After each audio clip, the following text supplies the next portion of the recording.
शरीर में है, जिस जीव में, जिस योनि में आदमी जन्म लिया है, उस योनि में उसी तरह से अग्नि की स्वरूप में जिस तरह से दिखाई देता है अग्नि, उसी तरह से मनुष्य के भी शरीर में भगवान दिखाई देते हैं।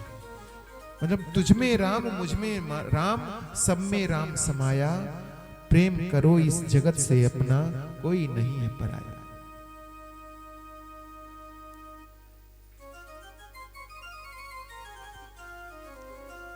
एक बात और बता दूं, ये जीव की जो उत्पत्ति है वो चार प्रकार से,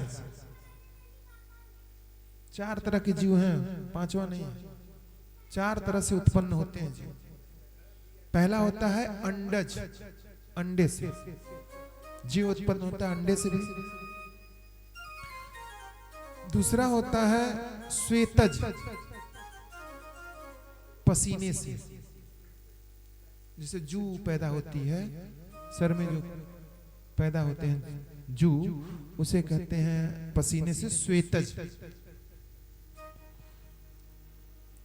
तीसरा जरायुज, झिल्ली में मनुष्य जिस तरह से जरायुज जल के अंदर उस पानी में रहता है, मां के गर्भ में झिल्ली में फंसा पड़ता है, उसे कहते हैं जरायुज। और चौथा होता है उद्भिज, फोड़ के, जमीन को फोड़ कर निकलने वाला, वृक्ष वगैरह या जमीन के अंदर रहने वाला। मतलब चार तरह से ये विज्ञान है, ये भौतिक विज्ञान है, इस तरह से साइंस है। इसी में जो है इसमें वो यत्र तत्र सर्वत्र है, जो नहीं है वो कहीं नहीं है। इस भागवत की ये बड़ी बड़ी खास बात, अगर ये है भागवत में जो लिखा है वो सब जगह लिखेगा। योग है, ध्यान है, कर्म है, सब चार तरह से मनुष्य पैदा होता है। जीव की उत्पत्ति चार तरह से है, जिस तरह से आप सोच लो। पांचवा आपने जानता है, कभी जानता है पांचवा कैसे पैदा हुआ? मतलब पसीने से पैदा हुआ, जमीन से पैदा हुआ, अंडे से पैदा हुआ, या श्वेतज पैदा हुआ।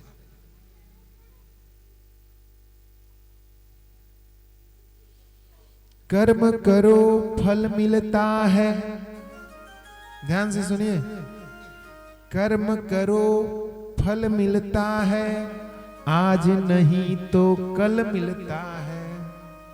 जितना गहरा हो कुआं उतना मीठा जल मिलता है।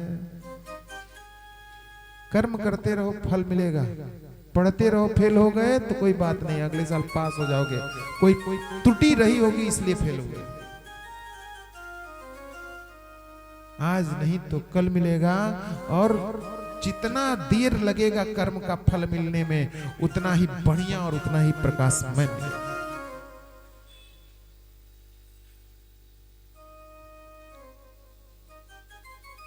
क्यों?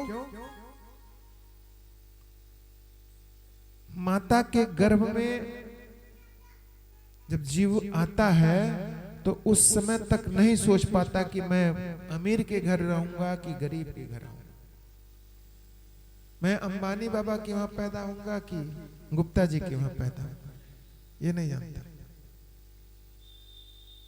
उसके कर्म ही उसको वहां तक ले जाते।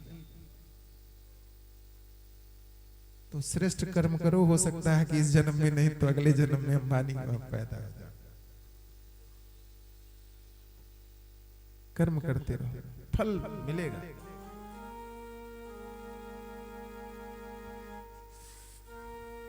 तीर्थ नहाए से एक फल, संत मिलन फल चारी। एक फल मिलता है अगर तीर्थ नहाओगे तो, उस युग का, उस जगह का। और संत के मिलने से चार फल मिलते हैं। सतगुरु मिले अनेक फल, कहे कबीर विचार। अगर कोई सतगुरु मिल गया, अच्छा ज्ञानी मिल गया, तो आपको क्या क्या दे देगा, आपके झोली में जितना दम हो उतना भर लेना, वो सब दे देगा। अगर आप प्रेम से उससे मांगने की इच्छा हो, मांगने की चेष्टा हो। जो चाहोगे वो पा जाओगे, अगर नहीं चाहिए तो वो कुछ नहीं देगा, अपने आप अपना ज्ञान अपने समीट के लेके चला जाएगा। इसलिए महोदय